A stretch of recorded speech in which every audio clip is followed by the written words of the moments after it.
I got so much motherfucking design on right now. Break it down, bring it back, make it clap. I got 3 old thoughts, new block, wear that thing. Bitches on my line, and you know. Perkenalkan, nama saya Susanti dengan NIM 22262010110 dari Prodi Teknik Industri. Nama saya Muhammad Arik Rahman, NIM saya 22262011019 dari Prodi Teknik Industri. Perkenalkan, nama saya Rizan Al-Rashid dengan NIM 22262011020.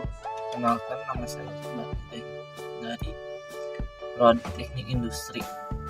Perkenalkan, nama saya Sadang Saban Pratama dari Prodi Teknik Industri dan NIM saya 2226201026. Perkenalkan, nama saya Siti Nur Parida dengan NIM 2226201022. Halo, perkenalkan, nama saya Ade Reza Apriliani dengan NIM 22262011029 dari Prodi Teknik Industri.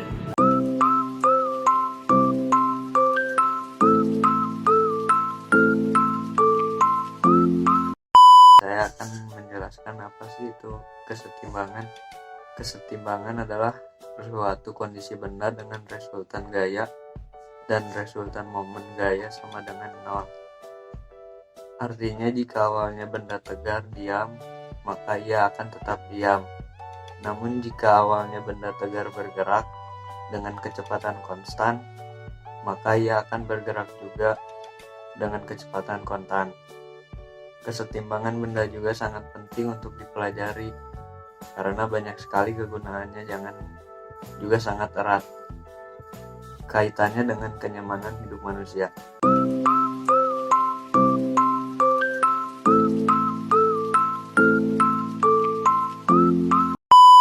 Selanjutnya yaitu macam-macam kesetimbangan benda tegar. Kesetimbangan dibagi menjadi 3. Yang pertama, kesetimbangan stabil, yaitu kemampuan suatu benda untuk kembali ke posisi semula saat benda diberi gangguan ataupun momen. Yang kedua, kesetimbangan stabil, yaitu kesetimbangan yang terjadi jika benda tarik bisa kembali ke posisi semula saat gangguan tersebut menyebabkan posisi benda tersebut berubah. Yang ketiga, kesetimbangan netral, yaitu kesetimbangan yang terjadi jika benda mendapatkan gangguan dengan pusat gravitasi 0 pada benda telat naik atau telat turun, akan tetapi benda berada di posisi yang baru.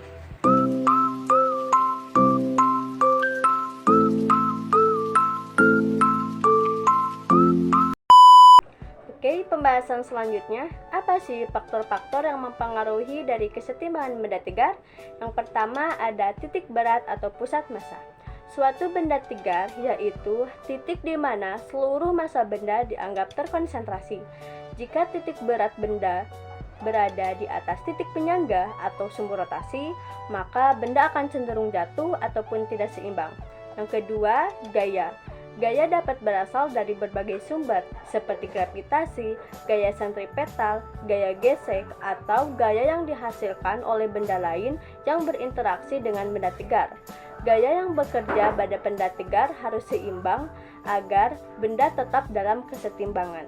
Ketiga, torsi atau momen gaya, yaitu pengaruh gaya yang menyebabkan benda tegar berputar terhadap sumbu rotasi atau titik penyangga. Torsi yang dihasilkan oleh gaya pada benda tegar tergantung pada besarnya gaya, jarak antara titik aplikasi gaya dengan sumbu rotasi, dan sudut antara gaya dan vektor jarak. Keempat, massa dan distribusi massa. Massa benda dan cara massa didistribusikan di sekitar sumbu rotasi atau titik penyangga juga mempengaruhi kesetimbangan. Benda dengan massa yang terkonsentrasi di sekitar sumbu rotasi cenderung lebih stabil daripada benda dengan massa yang terdistribusi tidak merata. Dan yang terakhir, gaya gesek. Gaya gesek dapat mempengaruhi kesetimbangan benda tegar, terutama jika benda berada dalam kontak dengan permukaan. Gaya gesek antara permukaan benda dan permukaan penyangga atau sumbu rotasi dapat menghambat atau memfasilitasi gerakan rotasi benda. Jadi, bagaimana bisa ya benda yang awalnya tidak seimbang menjadi seimbang? Kira-kira apa hubungannya dalam konsep fisika? Penasaran? Yuk kita lanjut praktikumnya.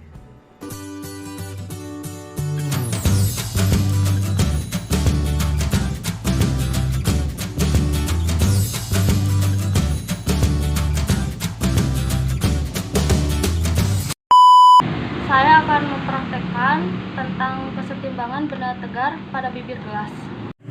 Siapkan air, gelas kosong, beban, penggaris kecil.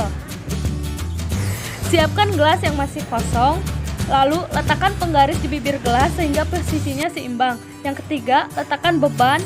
Di sini saya menggunakan keruncing di atas. Lalu, apa yang terjadi?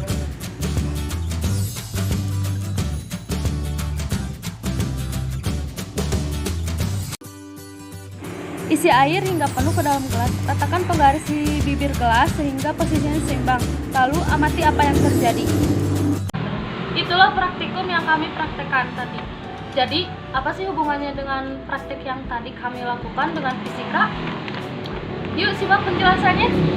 Nah, materi ini berhubungan dengan materi fluida. Fluida ini sangat diperlukan dalam kehidupan sehari-hari. Setiap harinya, manusia menggunakan fluida untuk mencuci pakaian, menghirup udara, dan masih banyak hal lainnya. Fluida ini terdapat dibagi dua, yaitu fluida statis dan fluida dinamis. Statis adalah fluida yang sedang diam. Contohnya, air di dalam gelas. Gaya gravitasi menyebabkan zat cair di dalam wadah selalu tertarik ke bawah. Semakin tinggi zat cair di dalam wadah, semakin zat cair tersebut sehingga semakin besar juga tekanan zat cair pada dasar wadahnya. Pada gelas yang berisikan air memiliki berat keseluruhan benda dan resultan dari semua gaya gravitasi berarah vertikal ke bawah dari semua partikel. Resultan ini bekerja pada suatu titik tinggal yang disebut dengan titik berat yang terdapat pada bibir gelas. Kita juga dapat menyatakan titik berat sebagai suatu titik tempat resultan gaya gravitasi partikel-partikel berkonsentrasi pada titik ini. Nah, ketika kita menumpukan benda tegar yang kami gunakan, di sini kami menggunakan penggaris sebagai titik beratnya, maka benda-benda berada dalam kondisi kesetimbangan statis dan benda tidak akan pernah terjatuh.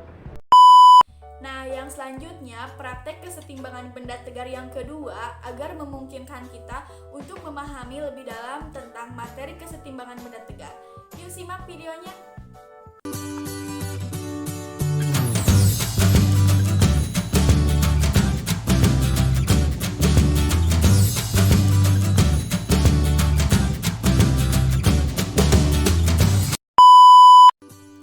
Alat dan bahan yang kita butuhkan, yang pertama yaitu garpu, yang kedua yaitu koin, dan yang ketiga yaitu gelas.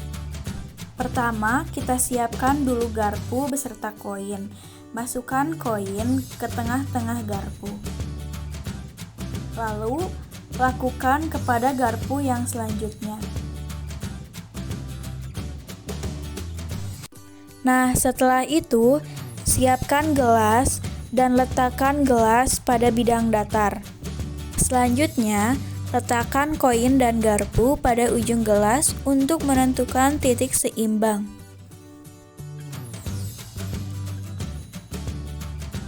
Nah, di sini bisa kita lihat garpu, koin, dan gelas berada pada titik setimbang.